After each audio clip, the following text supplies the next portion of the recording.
इसी के साथ में एपिसोड को स्टार्ट करते हैं। लास्ट एपिसोड में हमने देखा था टोनी अपने हाई स्कूल के रियूनियन में आया होता है, जहाँ पे मिस्टर डोंकी काफी फ्लेक्स कर रहे होते हैं और उनको जिलू भी बहुत ज्यादा पसंद आ गई होती है। इसलिए वो जिलू को डेट करने के लिए प्रपोज करते हैं, लेकिन जिलू उनको मुंह पे बहुत ही ज्यादा गंदी तरीके से मना कर देती है। तभी वहाँ पे जनरल मैनेजर फेंग आ जाते हैं, जिसको देखते हुए डोंकी सोच रहा होता है ये बंदा तो मेरे फादर से भी नहीं मिला था।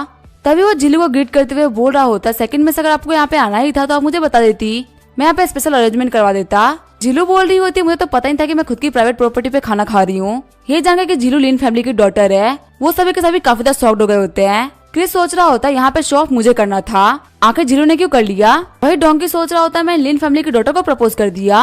वही टोनी को जाते हुए देख के डोंकी सोच रहा होता है आखिर टोनी के साथ में लिन फैमिली की डॉटर क्या कर रही है। सच में इसकी किस्मत काफी अच्छी है। आगे वो लोग पार्किंग लॉट में आगे होते हैं, तभी जिलू को असिस्टेंट यूई का कॉल आता है। जिलू बोल रही होती है हम लोग टोनी के रियूनियन में आ गए थे। यूई सोच रही होती है अगर तुम यहाँ पे पार्टी करने के लिए ही गए थे तो मुझे लेके क्यों नहीं गए, मैं कब से यहाँ पे रास्ते में अकेले भटक रही हूँ। कॉल काटने के बाद में यूई सोच रही होती है लगता है जो टोनी है मुझसे अभी काफी ज्यादा सतर्क रह रहा है, इसी वजह से वो मुझे हर जगह लेके नहीं जा रहा। लेकिन ये चीजें मेरे लिए काफी ज्यादा बुरी है, मुझे पता होना चाहिए कि आखिर वो लोग कहाँ जा रहे हैं, क्या खा रहे हैं और कैसे रह रहे हैं। वैसे भी मुझे अपना टास्क कंप्लीट करना है। टोनी ने मुझे अभी $100 मिलियन दे रखे हैं, जो कि मुझे आज में कैसे भी करके खत्म करने हैं। सीन चेंज होता है, हम देखते हैं शाओलिन को जो कि नहा रहा होता है। तभी उसके फोन पे यूई का कॉल आता है। शाओलिन बोल रहा होता है अच्छा तुम्हें टोनी ने $100 मिलियन दिए हैं खर्च करने के लिए, वो भी सिर्फ एक दिन में, ये तो काफी अच्छी बात है। वो तुम्हारी एबिलिटी को चेक कर रहा है, याद रखना अपना बेस्ट परफॉर्म करना, क्योंकि ये एक टेस्ट है। और तुम बिल्कुल भी टेंशन मत लो, मैं तुम्हारी हेल्प करने के लिए कुछ बंदों को भेज रहा हूँ। और हाँ ध्यान रखे उस पैसे को जल्द से जल्द खत्म कर देना। तुम बहुत अच्छा काम कर रही हो, ऐसे ही काम करते रहो। हमें यहाँ पे कैसे भी करके टोनी स्टार्क की रियलिटी को जानना होगा कि आखिर जो स्टार्क फैमिली है उसका क्या बैकग्राउंड है और ये लोग कितने पावरफुल है, क्या ये हमारी फैमिली से ज्यादा पावरफुल है कि नहीं।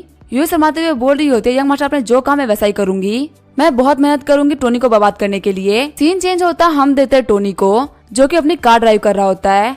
तभी उसके फोन पे नताशा का कॉल आता है। टोनी कॉल उठाते हुए बोल रहा होता है नताशा क्या हुआ। नताशा रोते हुए बोल रही होती है टोनी मैंने सारी चीजें खराब कर दी, सच में मैं बहुत ही बड़ी बेवकूफ हूँ। तुम्हें पता मैं दिन में सिर्फ 4 ही घंटे सो रही हूँ, लेकिन जब भी मैं एक प्रॉब्लम को सॉल्व करती हुए एक नई प्रॉब्लम आती है मैं एकदम परेशान हो चुकी हूँ। टोनी बोल रहा होता है परेशान मत हो और मुझे बताओ कि आखिर क्या हुआ है। नताशा बोल रही होती है टोनी ये सारी मेरी गलती है, तियानमेन सिटी के अंदर जो फिल्म सिटी बनाने का हमारा प्लान था वो लीक हो गया, इसी वजह से तियानमेन सिटी के जो लैंड के प्राइसेस है वो ट्रिपल हो गए हैं और हमारा जो करंट फंड है उसके अंदर हम उसको अफोर्ड नहीं कर पाएंगे। आखिर अब मैं क्या करूँ। टोनी बोल रहा होता है क्या पैसे ट्रिपल हो गई है तो इसमें क्या प्रॉब्लम है, हम इस प्रॉब्लम को सॉल्व कर सकते हैं। हम ये काम कर सकते हैं जो हमारी फिल्म सिटी की बेस है वो कहीं और शिफ्ट कर दे। नताशा बोल रही होती है क्या ये ठीक रहेगा। टोनी बोल रहा होता है हम यहाँ पे बिजनेस कर रहे हैं तो हमें यहाँ पे अपने बारे में सोचना है, बाकियों के बारे में नहीं। बाकियों ने ये सोचा कि हम वहाँ पे फिल्म सिटी खोलेंगे और जमीन खरीदेंगे, इसमें हमारी कोई गलती नहीं है, हमें जो करना है हम वही करेंगे, किसी के बारे में भी मत सोचो, अपनी प्लेस को चेंज कर दो। टोनी से बात करने के बाद में अगले दिन ही नताशा एक प्रेस कॉन्फ्रेंस बैठाती है जिसमें वो अनाउंस करते हैं कि कुछ प्रॉब्लम की वजह से जो लोकेशन है वो चेंज हो रही है और फिल्म सिटी तियानमेन सिटी के अंदर नहीं बनेगी। लोकेशन चेंज होने की जो न्यूज होती है उसके ऊपर 1.5 लाख कमेंट आए होते हैं। बंदों ने कमेंट किया होता है कि ये एक बहुत ही बड़ी कुतिया है, हमें लगा था कि ये तियानमेन सिटी के अंदर फिल्म सिटी बनाएगी लेकिन इसने अपना प्लान चेंज कर दिया। कुछ बंदों ने कमेंट किया होता है कि मेरे फादर ने 8 लाख युआन का लोन लिया था ताकि वो तियानमेन सिटी के अंदर जमीन खरीद सके, लेकिन इस न्यूज के बाद में हमारी फैमिली रोड के ऊपर सो रही है। कुछ बंदों ने कमेंट किया होता है कि आज तक का सबसे बड़ा स्कैम है। मेरा तो मानना यह है कि जाके नताशा रोमानोव को गिरफ्तार कर लेना चाहिए। वहाँ पे बहुत सारे नॉर्मल लोग और बिजनेसमैन होते हैं जिन्होंने नताशा रोमानोव के खिलाफ प्रोटेस्ट स्टार्ट कर दिया होता है। वही 2 औरतें बात कर रही होती है क्या तुमने सुना है हमारे सामने वाली बिल्डिंग के 6 लोगों ने कूद के जान दे दी है। उनको लगा था कि तियानमेन सिटी के लैंड की प्राइसेस काफी ज्यादा बढ़ जाएगी, लेकिन ऐसा ना होने की वजह से वो लोग रोड पे आ गए। दूसरी ओर बोल रही होती है हाँ तुम बिल्कुल सही बोल रही हो, जो तियानमेन सिटी की लैंड की प्राइसेस थी वो काफी ज्यादा कम हो गई है। तभी उनकी बिल्डिंग से भी कोई कूदते हुए बोल रहा होता है नताशा रोमानोव तुम्हें मरना होगा। पहली वाली औरत बोल रही होती है मुझे याद है मैंने छत का डोर बंद किया था, लगता है मैंने सही से बंद नहीं किया था, इसी वजह से ये बंदा कूद गया। अब बॉस हमारी सैलरी को काटेंगे क्योंकि उन्होंने कहा था कि छत का डोर लॉक होना चाहिए। सीन चेंज होता है, हम देखते हैं टोनी को जो कि न्यूज पढ़ रहा होता है। टोनी बोल रहा होता है तियानमेन सिटी की जो प्राइसेस थी वो पहले से भी कम हो गई है। सभी लोगों ने यहाँ पे बहुत ही बड़े बड़े प्लान्स बना लिए थे, लेकिन यहाँ पे जितने ही बंदों ने प्लान बनाए थे वो सभी के सभी अमीर बंदे थे, नॉर्मल सिटीजन्स को कोई फर्क नहीं पड़ा। तभी वांग अंदर एंटर करते हुए बोल रही होती है ब्रदर क्या आप सो रहे हो, जल्दी उठो। टोनी गुस्सा करते हुए बोल रहा होता है वांग मैं एक बड़ा लड़का हूँ, बिना मेरे परमिशन के तुम्हें मेरे कमरे में एंटर नहीं करना चाहिए। वांग बोल रही होती है मैं आपकी सिस्टर हूँ तो आखिर मैं आपके कमरे में एंटर क्यों नहीं कर सकती, आप चलो जल्दी उठो। टोनी उठते हुए बोल रहा होता है ठीक है बताओ क्या हुआ है। वांग बोल रही होती है हमारे विलेज के अंदर किसी की शादी हो रही है। टोनी बोल रहा होता है शादी हो रही है पर किसके घर पे शादी हो रही है। फिर वो लोग अपने घर के छत के ऊपर आ गए होते हैं। वांग बोल रही होती है ब्रदर वहाँ पे देखे वहाँ पे बहुत सारी कार्स लगी हुई है, पक्का वहाँ पे किसी की शादी होने वाली है। लेकिन काफी अजीब बात है, जो वेडिंग कार उसके ऊपर कार और फूल नहीं रखे हुए, और आखिर ये चीजें हमारे घर की तरफ क्यों आ रही है। हम देते टोनी के घर के बाहर बहुत सारी भीड़ लग गई होती है, सभी लोग बात कर रहे होते। कुछ टाइम पहले टोनी के घर पे कंस्ट्रक्शन टीम आई थी और उसका घर इतना अच्छा बना दिया, अब इसके घर पे इतनी सारी कार्स आई है। आखिर टोनी क्या कर रहा है, क्या कहीं वो कोई इलीगल काम तो नहीं कर रहा ना, या फिर जो टोनी वो कोई अंडरवर्ल्ड डॉन तो नहीं है। जूही वहाँ पे आते हुए बोल रही होती है बॉस मैंने आपका काम कर दिया, मैंने आपके पैसे से 1 कस्टडी स्कैन और 10 KMW ली है, और मैंने यहाँ पे 30 से भी ज्यादा प्रोफेशनल्स को हायर किया है जो कि अलग अलग फील्ड के मास्टर्स है। यहाँ पे आपको सॉल्व करने के लिए सेफ है, डॉक्टर है, लॉयर है, हाउसकीपर है, नैनी है, फाइनेंशियल एक्सपर्ट्स है, सिक्योरिटी एनालिसिस और मांगा एक्सपर्ट है। ये सभी पल भर में रेडी हो जाएंगे आपके लिए कुछ भी करने के लिए, और ये पर्सनली आपके लिए हायर किए गए हैं, ये और कोई भी काम नहीं करेंगे। और बचे हुए पैसे से मैंने 100 से ज्यादा घर खरीद लिए हैं। इस तरीके से मैंने आपका पूरा पैसा खर्च कर दिया। टोनी सोच रहा होता है इसने मेरे लिए 100 से ज्यादा घर खरीद दिए हैं। टोनी बोल रहा होता है आखिर जितने भी घर थे वो किसके नाम पे थे। जूही बता रही होती है बॉस मैंने यहाँ पे जितने भी घर है वो ईस्ट स्टेट कंपनी से खरीदे हैं, इसी वजह से वो ईस्ट स्टेट कंपनी फेटियन हमारी हुई अब से। फिलहाल जितने भी घर है वो कंपनी के नाम पे है। जैसे ही आप इस डॉक्यूमेंट के ऊपर साइन कर देंगे आप इस कंपनी के ओनर बन जाएंगे, जिससे कि ऑटोमेटिकली सारे घर आपके नाम पे हो जाएंगे। टोनी सोच रहा होता है भले से ये एक स्पाई है लेकिन ये काम बहुत अच्छा करती है। सिर्फ एक दिन के अंदर इसने मेरे लिए कंपनी खोल दी और मेरे को एक बहुत सारे लोगों की टीम भी लाके दे दी, पर पक्का से इसने यहाँ पे मेरे लिए कोई ना कोई दिक्कत तो खड़ी कड़ी ही होगी। टोनी बोल रहा होता है फाइल वाइल के बारे में हम लोग बाद में बात करेंगे, पहले तुम मेरे साथ में आओ। जूही सोच रही होती है कहीं मैंने ज्यादा अच्छा काम तो नहीं कर दिया ना, जिसकी वजह से इसको मेरे ऊपर डाउट हो गया हो। मेरा जो प्लान था वो था लो प्रोफाइल रखने का, लेकिन मिस्टर ली ने यहाँ पे हेल्प के लिए बहुत सारे बंदों को भेज दिया। टोनी बोल रहा होता है असिस्टेंट जूही का आपको पता है मैं आपको यहाँ पे क्यों लेके आया हूँ। जूही बोल रही होती है नहीं मुझे नहीं पता। टोनी बोल रहा होता है मैं इस डॉक्यूमेंट के ऊपर साइन नहीं करूंगा, अब से आप फेटियम रियल एस्टेट की ओनर बनती है और ये $100 मिलियन के एसेट्स आपके हुए। जूही बोल रही होती है मैंने ऐसा कोई भी काम नहीं किया जिसकी वजह से मुझे रिवॉर्ड दिया जाए। टोनी बोल रहा होता है तुम्हें मिलना ही चाहिए। जूही बोल रही होती है लेकिन क्यों। टोनी बोल रहा होता है इसका सिर्फ एक ही रीजन है, मुझे तुम बहुत ज्यादा पसंद हो। जूही शर्माते हुए बोल रही होती है क्या आप मुझे पसंद करते हैं। टोनी बोल रहा होता है ये तो बस $100 मिलियन की बात है, तुम्हारे लिए तो मैं कितने भी पैसे खर्च कर सकता हूँ, भले वो 1 बिलियन हो, 10 बिलियन हो या कितने भी बिलियन हो, क्योंकि तुम मुझे बहुत ज्यादा पसंद हो। जूही बोल रही होती है बहुत मजाक मत करिए, ये जोक बिल्कुल भी फनी नहीं है, हम लोगों को एक दूसरे को जानते हुए बस एक ही दिन हुआ है। टोनी बोल रहा होता है तुम्हें क्या लगता है $100 मिलियन देने के बावजूद भी मैं मजाक करूंगा, मुझे ऐसा क्यों लगा कि तुम्हें मैं पसंद नहीं हूँ। क्या तुम्हें मेरा ये प्रेजेंट पसंद नहीं आया। जो जूही होती है उसको समझ में नहीं आ रहा होता कि आखिर वो क्या करे। हमने जो टाइम बिताया है वो टाइम तो कोई प्रॉब्लम है ही नहीं। कितने लोग होते हैं जो कि एक दूसरे को सालों से जानते हैं लेकिन वो एक दूसरे को पहचान नहीं पाते। मुझे तुम्हें देखते ही तुम्हारे ऊपर क्रश हो गया था, अब से तुम मेरी पर्सनल सेक्रेटरी हो। कांग्रेचुलेशन तुमने टेस्ट को पास कर लिया। जूही सोच रही होती है मैं तो काफी ज्यादा डर गई थी, मुझे लगा था कि सच में कुछ करने वाला है। चलो ये तो काफी अच्छी बात थी कि ये टेस्ट था, क्या होता अगर यहाँ पे कुछ करता तो।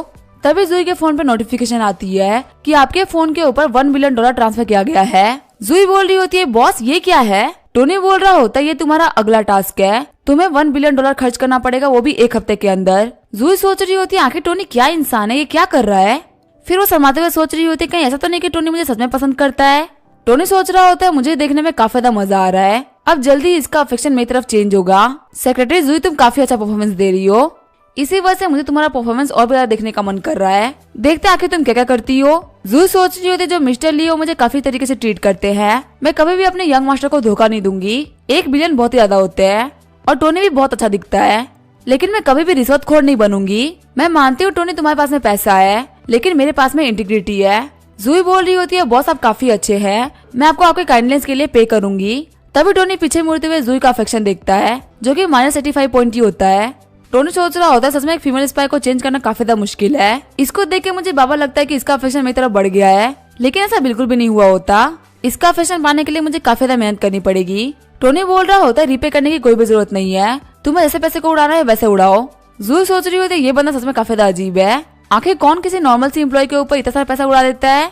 तभी टोनी के फोन पे रोया का कॉल आता है। टोनी सोच रहा होता है रोया क्यों कॉल कर रही है। रोया कॉल करते हुए बोल रही होती है टोनी तुम आखिर कहाँ हो, हमें मिले हुए काफी टाइम हो गया है, क्या मैं तुम्हें आज देख सकती हूँ। फिर रोया स्कारलेट को कॉल करती है। रोया बोल रही होती है स्कारलेट क्या तुम फ्री हो, कैसा रहेगा इस वीकेंड पे हम लोग मिले। नहीं मुझे कोई काम नहीं था, मुझे बस तुमको देखना था, मेरा मन कर रहा था थोड़ा शॉपिंग करने का। स्कारलेट बोल रही होती है मुझे माफ करना रोया, लेकिन मेरी कंपनी के अंदर मुझे बहुत सारा काम है, मुझे कंपनी का वाइस प्रेसिडेंट बना दिया गया है और कंपनी के बिजनेस को इस तरीके से जानने के लिए मुझे ओवर टाइम भी करना पड़ रहा है। हमारा जो कार पैप है वो जल्दी एक एआई इंटेलिजेंस को लॉन्च करने वाला है और यहाँ पे जितने भी स्टाफ है वो सभी के सभी ओवर टाइम कर रहे हैं। एक वाइस प्रेसिडेंट के तौर पे मैं अपने काम से तो नहीं भाग सकती ना, इसी वजह से मैं भी यहाँ पे ओवर टाइम कर रही हूँ। रोया बोल रही होती है ठीक है तुम जाओ अपना काम करो, काम करना सच में काफी ज्यादा इंपॉर्टेंट होता है। स्कारलेट बोलते है ठीक है मैं तुम्हें बाद में मिलती हूँ। फिर रोया यूकी को कॉल करते हुए बोल रही होती है क्या तुम 2 दिन बाद में फ्री हो। यूकी बोल रही होती है तो बहुत ही बुरा हुआ, मैं 2 दिन बाद में संघा के इंडस्ट्री समिट में जा रही हूँ, वहाँ पे मुझे कुछ इन्फ्लुएंसर लोगों से मिलना था। आजकल बिजनेस के चक्कर में मेरे पास में बिल्कुल भी टाइम नहीं रह रहा, तुम एक काम करो किसी और से पूछ लो। ठीक है हम लोग फिर बाद में मिलते हैं। रोया कॉल काटते हुए बोल रही होती है सभी लोग काफी ज्यादा बिजी चल रहे हैं, किसी के पास में टाइम ही नहीं है मुझसे बात करने के लिए। फिर रोया अपने फोन में टोनी का नंबर देखती है और उसे फोन करके पूछती है कि तुम कहाँ पे हो, मुझे तुमसे मिलना है। आगे हम देखते हैं टोनी अपने घर के बाहर खड़ा होता है, तभी उसे घर के बाहर एक पेम्परगिनी पॉइजन आ जाती है। सभी लोग उस कार को देखते हुए बोल रहे होते तो पेम्परगिनी पॉइजन है, हमने आज तक इसे कभी भी रियलिटी में नहीं देखा था। तभी उस कार से रोया उतरती है। सभी लोग बात कर रहे होते हैं कि जो भी लड़की इस कार से बाहर निकल रही है वो पक्का किसी बड़ी फैमिली की बेटी होगी, लेकिन आखिर वो हमारे विलेज में क्या करने के लिए आई है। फिर रोया टोनी के पास में आती है और टोनी ने अपने हाथ में वाटरमेलन पकड़ रखा होता है। टोनी बोलता है चलो ना अंदर चलते हैं। झेंगजिया सोच रहा होता है ये कमीना फिर से टोनी ही है, आखिर सिटी के जितनी भी खूबसूरत और अमीर लड़कियां आती है वो इससे मिलने के लिए क्यों जाती है, आखिर इसमें ऐसी क्या बात है। झेंगजिया अपने साइड वाले बंदे को बोल रहा होता है मैं टोनी से ज्यादा अच्छा दिखता हूँ, पर जो अमीर लड़कियां होती है वो टोनी को क्यों देखती है, मुझे क्यों नहीं देखती, क्या इस टोनी को कोई एंशिएंट टेक्निक आती है लड़की को फंसाने की। साइड वाला बंदा बोल रहा होता है आप टोनी के सामने कुछ भी नहीं हो। घर के अंदर एंटर करते ही जो रोया होती है वो रोने लगती है और टोनी को गले लगा लेती है। रोया बोल रही होती है टोनी क्या तुम सब रोक सकते हो, मैं यहाँ पे अपनी गलती मानने के लिए आई हूँ, क्या तुम मुझसे इतने नाराज हो कि तुम मुझे माफ भी नहीं कर सकते, कहीं तुम मुझसे नफरत तो नहीं करते ना, प्लीज मुझे माफ कर दो, मुझे तुम्हारी बहुत ज्यादा याद आ रही है। तभी टोनी रोया का हाथ पकड़ते हुए बोल रहा होता है रोया मत रहो। तभी साइड से झुलू आते हुए बोल रही होती है टोनी मैं तुम्हारे लिए ग्रेप्स लेके आई हूँ, प्लीज इसको खा लो। लेकिन टोनी और रोया को साथ में देखते उसके हाथ से ग्रेप्स गिर जाते हैं। झिलू गुस्सा करते हुए बोल रही होती है आखिर तुम कौन हो। रोया बोल रही होती है तो लिन फैमिली की सेकंड यंग मिस है ना, आखिर ये यहाँ पे क्या कर रही है। तभी वहाँ पे जूही और वांग भी आते हुए बोल रहे होते हैं आखिर क्या हुआ, क्या टूटा यहाँ पे। वांग बोल रही होती है ब्रदर आखिर ये सिस्टर कौन है। रोया सोच रही होती है मैं रोज काफी तकलीफ में थी और रो रही थी, मुझे लगा था टोनी की हालत मेरी तरह ही होगी, लेकिन मुझे बिल्कुल भी नहीं पता कि यहाँ पे इतनी अच्छी लाइफ जी रहा है, ये अपने होम टाउन में 3 ब्यूटीज के साथ में रह रहा है। टोनी बोलता है रोया मैं तुम्हें इन लोगों से इंट्रोड्यूस करवा देता हूँ। सबसे पहले है झीलू जो कि लिन फैमिली से है, तुम पक्का इसको जानती होगी। दूसरी है वांग मैंग मैंग जो कि मेरी छोटी बहन है। वही तीसरी है जुई लिन सुआन जो कि मेरी सेक्रेटरी है। हम देखते हैं काफी खतरनाक माहौल बन गया होता है। टोनी घबराते हुए बोलता है ये है जाओ रोया जो कि मेरी हाई स्कूल की क्लासमेट है और एक बहुत ज्यादा टैलेंटेड लड़की है, ये खुद का बिजनेस चलाती है और एवेंजर्स टावर को भी ओन करती है। जीलू सोच रही है तो ये लड़की बहुत ज्यादा बेकार है, ये टोनी के ऊपर डोरे डाल रही है, मैं टोनी के ऊपर इतनी आसानी से गिव अप नहीं करने वाली, टोनी मेरा ही होगा। रोया सोच रही होती है मेरी और टोनी के बीच में गलतफहमियां बढ़ गई थी, लगता है इसी वजह से हमारे बीच में बहुत सारी लड़कियां आ गई है और मुझे यहाँ पे सबसे बड़ी प्रॉब्लम लग रही है वो है ये लिन झीलू, मुझे कैसे भी करके यहाँ पे रुकना होगा वरना मैं टोनी को खो दूंगी। फिर रोया गिरने की एक्टिंग करते हुए बोल रही होती है मुझे मेरी तबीयत ठीक नहीं लग रही, टोनी मैं काफी टाइम से काफी परेशान चल रही हूँ, क्या मैं तुम्हारे साथ में रह सकती हूँ। टोनी सोच रहा होता है एक ही घर में बहुत सारी लड़कियां हो जाएंगी, लेकिन जो झीलू है वो काफी ज्यादा उड़ रही है, रोया उसके ऊपर काटने के लिए काफी होगी, मुझे देखना कि आखिर 2 ऐसी लड़कियों को साथ में रखने से क्या होगा, जब 2 अमीर लड़कियां साथ में आएंगी तो वो कैसे रहेंगी। टोनी बोल रहा होता है रोया जो मेरा है वो तुम्हारा भी है, तुम्हें मुझसे पूछने की कोई भी जरूरत नहीं है, तुम जब तक चाहो यहाँ पे रह सकती हो। रोया बोलती है ठीक है मैं अपना सामान रख लेती हूँ। वही जो झीलू होती है वो काफी ज्यादा चिढ़ रही होती है। रोया सोच रही होती है झाओकी और स्कारलेट भी बहुत ही बड़ा कंपटीशन है, मैं यहाँ पे और किसी लड़की को एंटर करने नहीं दे सकती, किसी को भी यहाँ पे एंटर करना टोनी को दूर जाने देने के बराबर है, इसलिए स्पेशली मुझे इस लिन झीलू को तो रोकना ही पड़ेगा क्योंकि ये बहुत ज्यादा वेल्दी फैमिली से बिलोंग करती है। वहीं झीलू भी सोच रही होती है ये लड़की मेरी बहुत ही बड़ी अपोनेंट बन सकती है, टोनी बिल्कुल एक माउंटेन की तरह है, उसको पाने के लिए मुझे उसके ऊपर चढ़ना पड़ेगा और एक माउंटेन को पाने के लिए ऐसे ऑब्स्टिकल्स को तो पार करना ही पड़ता है। आगे टोनी झीलू और रोया को लेकर वाटरमेलन के खेत में आ गया होता है। जो झीलू होती है वो टोनी के पसीने साफ कर रही होती है, वही रोया उसके लिए पानी की बोतल लेके बैठी होती है। खेत में काम करने के बाद वो लोग वापस घर पे आ गए होते हैं। जब टोनी वहाँ पे घर में एंटर करने ही वाला होता है तभी वहाँ पे आंटी सैन आ जाती है जो कि बोल रही होती है टोनी मुझे तुमसे कुछ बात करनी थी। टोनी बोलता है झीलू और रोया तुम लोग घर चले जाओ, आंटी को मुझसे कुछ बात करनी है, मैं बात करके आ रहा हूँ। फिर झीलू और रोया चले जाते हैं। टोनी बोल रहा होता है आप मुझे क्या चीज बता रही है, कहीं तो नहीं कि मेरे फादर वापस आ रहे हैं। आंटी सैन बोल रही होती है तुम्हें क्या लगता है तुम्हारे फादर इतने बड़े कांड करने के बाद में वापस आएंगे, वो तो ऐसा सोच भी नहीं पा रहा होगा, तुम्हें पता ना तुम हमेशा हमारे विलेज को डिमोलिश करने का ट्राई करते थे, तुम्हें पता है एक कंपनी है जो कि हमारे विलेज को सच में डिमोलिश कर रही है और इसके बदले में वो हमें काफी अच्छे पैसे भी देगी। टोनी बोल रहा होता है आखिर ये सब क्यों हो रहा है, मुझे इसके बारे में किसी ने क्यों नहीं बताया और आखिर डिमोलिश करने की कंडीशन क्या क्या है। आंटी सैन बोल रही होती है कंडीशन तो बहुत ही बढ़िया है, मैं तुम्हें वही बता रही हूँ जो कि मेरी मैड ने मुझे बताया था। हमारे मकानों को तोड़ने से पहले वो हमसे जमीन खरीद लेंगे और वो हमें घर के बदले में बहुत ही अच्छी कीमत देंगे। पेमेंट हमें घर टूटने से पहले ही मिलेगी और हमें यहाँ पे बहुत ही अच्छी पेमेंट मिल रही है। क्या ये बहुत अच्छी डील नहीं है? अगर तुम अपने लैंड को बेचते नहीं हो, उसको उधार पे दे देते हो, तो भी तुम्हारे लिए बहुत ज्यादा फायदा होगा, क्योंकि तुम्हें हमेशा लैंड की कमाई का एक हिस्सा मिलता रहेगा। ये one time in life opportunity है। अगर तुम्हें अपनी लाइफ को चेंज करना है और बहुत ही अच्छे तरीके से जीना है तो तुम्हें सब करना ही पड़ेगा। टोनी बोल रहा होता है, लगता है आप पागल हो गई है। आखिर अपने घर के टूटने पे इतना खुश कौन होता है? क्या आपने यहाँ पे किसी टीम को ज्वाइन किया है? आंटी शैन बोल रही होती है, तुम्हें कैसे पता चला कि मैंने अभी घर तोड़ और पैसा जोड़ो कंपनी को ज्वाइन किया है? हम यहाँ पे जितना घर तोड़वाएंगे हमें उतना ही कमीशन मिलेगा। इसी वजह से मैं घर घर जाके लोगों को घर तुड़वाने के फायदे बता रही हूँ। मैं तो बोल रही हूँ तुम्हें भी तुड़ा लेना चाहिए, क्योंकि उसमें बहुत अच्छा फायदा मिल रहा है। तुम्हें पता है मुझे ज्वाइन किए हुए सिर्फ 3 दिन हुए हैं और मैं प्रमोट होकर एक डायमंड मेंबर बन चुकी हूँ।